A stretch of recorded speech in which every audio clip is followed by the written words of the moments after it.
Assalamualaikum warahmatullahi wabarakatuh. Perkenalkan, nama saya Devi Ramadan dari jurusan Ilmu Komunikasi 2020. Uh, Baiklah, saya di sini uh, untuk memenuhi kriteria ujian akhir semester saya, yaitu dengan mata kuliah Psikologi Komunikasi. Saya dibutuhkan untuk menyampaikan kembali materi yang telah disampaikan sebelumnya, yang telah kita bahas. Yang kali ini yang akan saya bawakan yaitu konsep diri. Baiklah, kita bagi apa saja yang akan saya bahas, yaitu definisi konsep diri, guna konsep diri bagi seseorang, faktor yang mempengaruhi konsep diri, dan pengaruh konsep diri pada komunikasi interpersonal. Kita masuk pada topik yang pertama, yaitu definisi konsep diri. Para ahli Chaplin dalam Paride tahun 2008 mengemukakan bahwa konsep diri adalah evaluasi individu mengenai diri sendiri, penilaian atau penafsiran mengenai diri sendiri oleh individu yang bersangkutan. Sedangkan menurut Pambudi, pada tahun 2012, konsep diri adalah semua bentuk kepercayaan, perasaan, dan penilaian yang diyakini individu tentang dirinya sendiri dan mempengaruhi proses interaksi sosial dengan lingkungan sekitar. Dari Ahmad, tahun 2011, mengemukakan bahwa konsep diri dapat mempengaruhi prestasi akademik. Maka seseorang tersebut akan memiliki konsep diri yang cenderung positif. Baiklah, dari beberapa pendapat ahli di atas dapat disimpulkan bahwa konsep diri merupakan suatu pandangan seseorang atau individu terhadap dirinya sendiri yang terbentuk dari hal-hal yang pernah ia lakukan atau pengalaman-pengalaman yang pernah terjadi padanya dan di sekitarnya. Itu pun tidak luput dari adanya penilaian orang lain. Maka akan terbentuk suatu konsep yang menggambarkan bagaimana diri seseorang itu sendiri. Kita lanjut kepada topik yang kedua. Apa itu guna konsep diri bagi seseorang? Dengan memahami konsep diri dan menerapkan konsep diri yang baik ke dalam diri seorang individu, maka seorang akan memiliki karakteristik sebagai berikut. Yang pertama, yaitu yakin dengan kemampuan diri untuk mengatasi setiap masalah. Yang kedua, memiliki kepercayaan diri yang tinggi, cenderung bersikap rendah hati, yang menganggap bahwa diri sendiri setara dengan orang lain. Yang ketiga, jika menerima pujian akan merasa senang, bukannya malu atau merasa bersalah. Yang keempat, menumbuhkan kesadaran pada diri bahwa setiap orang memiliki keinginan, perasaan, serta perilaku seutuhnya yang belum tentu diterima oleh masyarakat. Yang kelima dan yang terakhir yaitu introspeksi terhadap diri sendiri dan berusaha untuk menjadi yang lebih baik. Baiklah, kita lanjut kepada pokok materi yang ketiga, yaitu faktor yang mempengaruhi konsep diri. Harlock pada tahun 1992 menyatakan bahwa faktor-faktor yang mempengaruhi konsep diri meliputi A. Kondisi fisik. Perihal kesehatan pada fisik sangat mempengaruhi seseorang individu. Banyak dari mereka merasa berbeda dan mempengaruhi cara pandang mereka, yaitu reaksi yang timbul dari orang lain sangat mempengaruhi seseorang dalam menerima dan menilai kondisi fisiknya.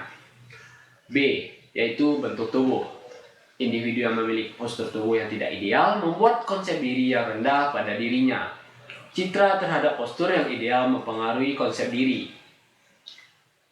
C. Yaitu nama dan julukan. Nama yang terkesan merendahkan atau bahkan sampai menghina akan membuat seseorang memiliki konsep diri yang rendah. Julukan atau labeling yang negatif pada individu akan menimbulkan konsep diri individu yang rendah atau tidak dapat percaya diri lah. Ya, selanjutnya yaitu D. Status sosial dan ekonomi.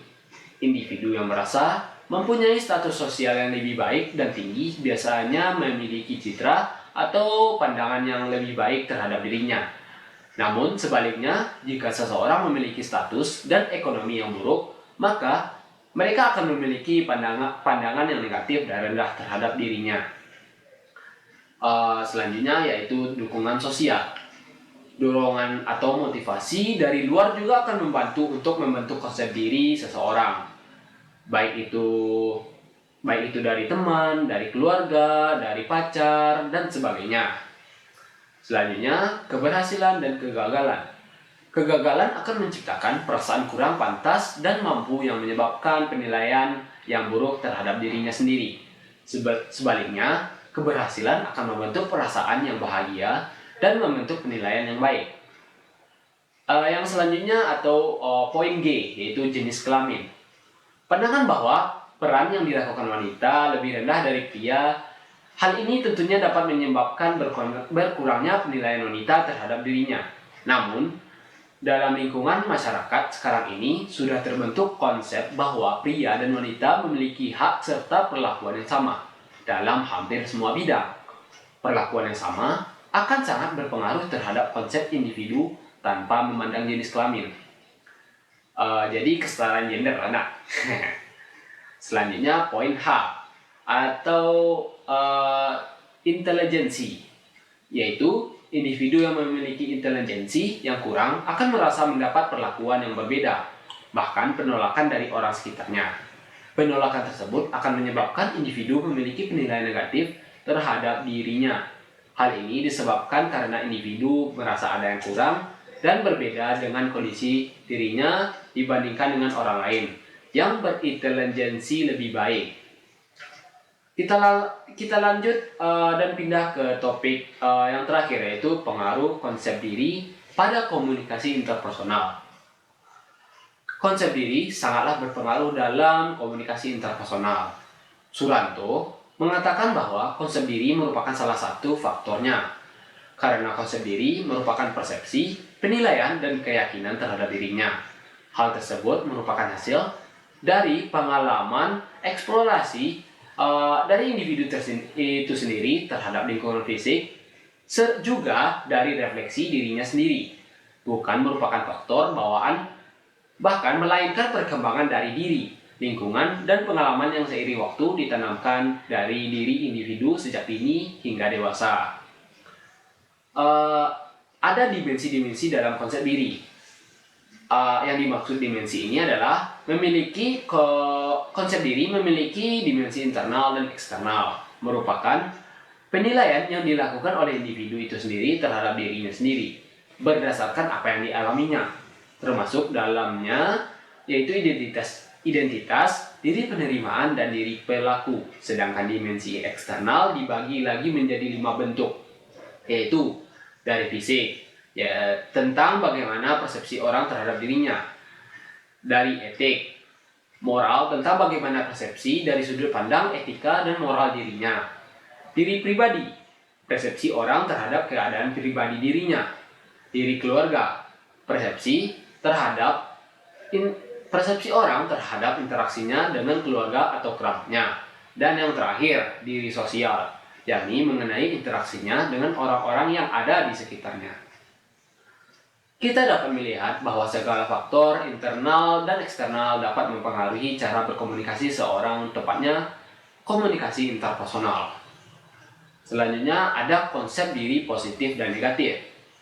Konsep diri ini merupakan cara pandang seseorang terhadap diri mereka.